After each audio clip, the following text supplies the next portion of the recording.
Assalamualaikum warahmatullahi wabarakatuh. Alhamdulillahirabbil alamin wa bihi nasta'inu ala umuri dunya waddin.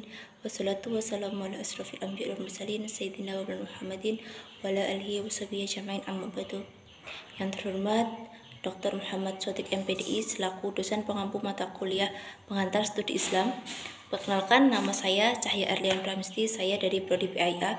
Di sini saya akan menjelaskan sedikit tentang makalah saya yang berjudul Ilmu Keislaman dan Kajian Ilmu Sosial. Pembahasan yang pertama yaitu mengenai sejarah pertumbuhan ilmu-ilmu keislaman.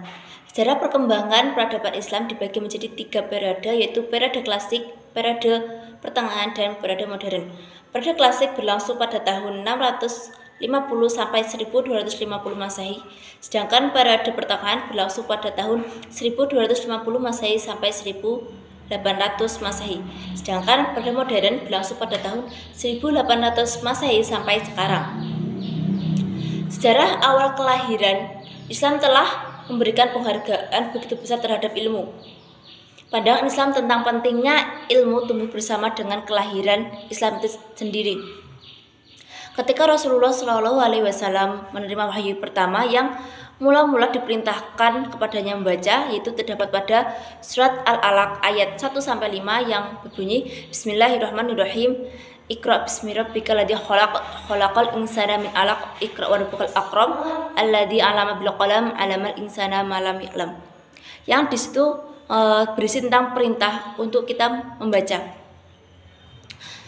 Pada masa kejayaan umat Islam, khususnya pada masa pemerintahan dinasti Umayyah dan dinasti Abbasiyah, ilmu keislaman tumbuh sangat pesat dan maju. Kemajuan ilmu keislaman telah membawanya pada masa keemasan. Pembahasan yang kedua yaitu mengenai Islam Studis Barat dan Orientalis. Pada masa Islam Studis model Barat dan Orientalis dimulai bersama dengan munculnya negara-negara Barat ke pentas dunia. Setelah mengalami masa gelap yang cukup lama, masa ini pula merupakan permulaan negara-negara Barat yaitu Eropa mempunyai keinginan bertemu dengan masyarakat Islam di negara-negara lain. Secara umum, tujuan orientalis bisa dipilah-pilah menjadi 3, yaitu pertama, untuk kepentingan penjajahan, yang kedua, kepentingan agama mereka, yang ketiga, untuk kepentingan ilmu pengetahuan. Islamic Studies model Barat ini mempunyai salah satu dari 4 pendekatan, yaitu pertama, menggunakan metode ilmu-ilmu yang masuk di dalam kelompok humanitis seperti filsafat, filologi ilmu bahasa, dan sejarah terkadang dimasukkan ke dalam bagian social sciences. Yang kedua yaitu menggunakan pendekatan yang biasa dipakai dalam disiplin atau kajian teologi agama-agama, studi Bimbel, dan sejarah gereja yang berarti trainingnya Doctor Divinity School. Ketiga, yaitu menggunakan metode ilmu-ilmu sosial seperti sosiologi, antropologi, ilmu politik, dan psikologi.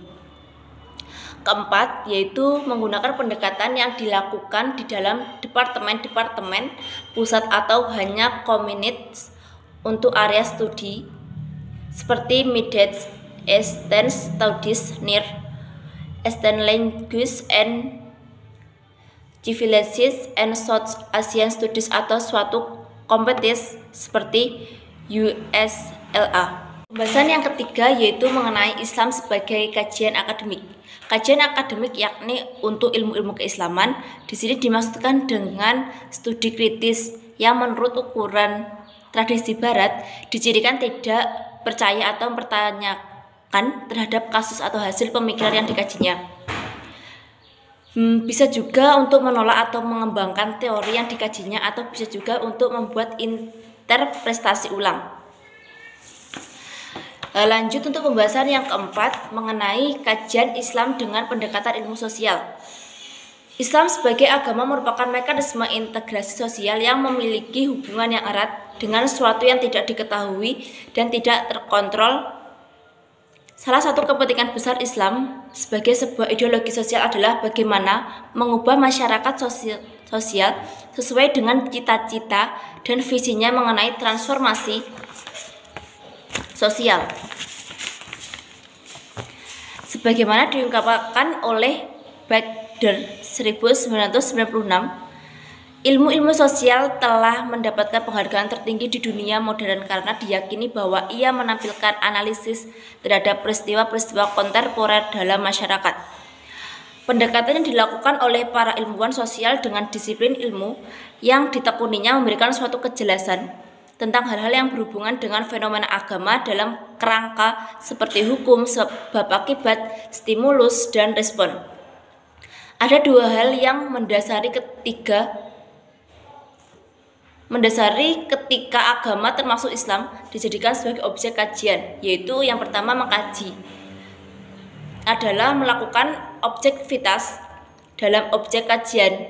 Artinya dalam kajian agama tidak hanya orang lain yang diteliti, tapi sang peneliti harus terlibat di dalamnya. Yang kedua yaitu secara tradisional. Agama dianggap suatu yang sakral, suci, dan agung. Maka permasalahan yang akan muncul adalah ketika meneliti bersinggungan atau mengkritisi hal-hal yang terkait dengan masalah tersebut. Lanjut untuk pembahasan yang kelima, yaitu Islam versus ilmu keislaman. Karena Islam bersifat kognitif, sedangkan ilmu keislaman bersifat psikomotorik, ada orang yang memiliki wawasan luas tentang ilmu keislaman tapi tidak menjalankannya. Baginya, ilmu keislaman hanyalah merupakan ilmu yang perlu dikaji, bukan sesuatu yang harus diamalkan. Sedangkan Islam bukanlah objek kajian, melainkan norma, doktrin, disiplin, dan nilai-nilai yang harus diamalkan. Islam itu harus mempelajari dan dikaji terus-menerus. Islam tidak perlu dikaji dan diskusikan secara mendalam. Nah, pandangan inilah yang perlu diluruskan. Mengapa? Ya karena ilmu bahwa itu penting untuk kepentingan praktik. Dengan demikian bahwa Islam itu mengandung dua dimensi yang sinergis, yaitu ilmu dan amal. Islam adalah agama yang sempurna dan perlu untuk diamalkan, dan itu disebut dengan ilmu keislaman. Karena ilmu keislaman adalah mempelajari segala tentang Islam. Lanjut untuk pembahasan yang keenam, konsep ilmu dan tradisi Islam. Konsep ilmu dalam Islam menjadi bagian integral dari worldview atau pandangan hidup Islam, sehingga dirinya mempunyai ciri khas tersendiri yang menjadikannya berbeda dengan konsep-konsep dalam peradaban lain. Ilmu menurut pandangan hidup Islam tidak hanya melingkupi substansi pengetahuan, namun juga menjadi elemen penting dalam peradaban. Makna tradisi secara bahasa Latin traditio artinya diteruskan atau kebiasaan. Dalam pengertian yang paling utama adalah sesuatu yang telah dilakukan untuk sejak lama dan menjadi bagian dan kehidupan suatu kelompok masyarakat, biasanya dari suatu negara, kebudayaan, waktu, dan agama. Dari segi antropologi, agama tradisi adalah sesuatu yang sulit berubah karena sudah menyatu dalam kehidupan masyarakat. Islam tradisi merupakan suatu model akulturasi yang tidak stagnan, tidak berhenti di hal tersebut dan terus berlangsung secara kompatibel dan kontekstual. Untuk pembahasan yang terakhir yaitu rekonstruksi keilmuan dalam Islam. Rekonstruksi ilmu keislaman hakikatnya adalah kegelisahan peradaban Islam secara keseluruhan. Berbicara tentang ilmu keislaman, lazimnya memunculkan gambaran yang memilukan dalam pikiran kita tentang ketertinggalan, kemunduran, dan arah tujuan yang tidak jelas. Nilai-nilai yang telah ditanamkan lewat ilmu keislaman tersebut mampu berperan aktif sebagai generator yang memiliki power pembebas dari tekanan dan himpitan keterbelakangan sosial, budaya, kebodohan, ekonomi, dan kemiskinan di tengah-tengah mobilitas sosial yang begitu cepat. Sekian dari makalah yang saya presentasikan di sini, yang saya jelaskan sedikit dari saya. Mohon maaf apabila ada salah kata dari saya menyampaikan. Saya akhiri, wassalamualaikum warahmatullahi wabarakatuh.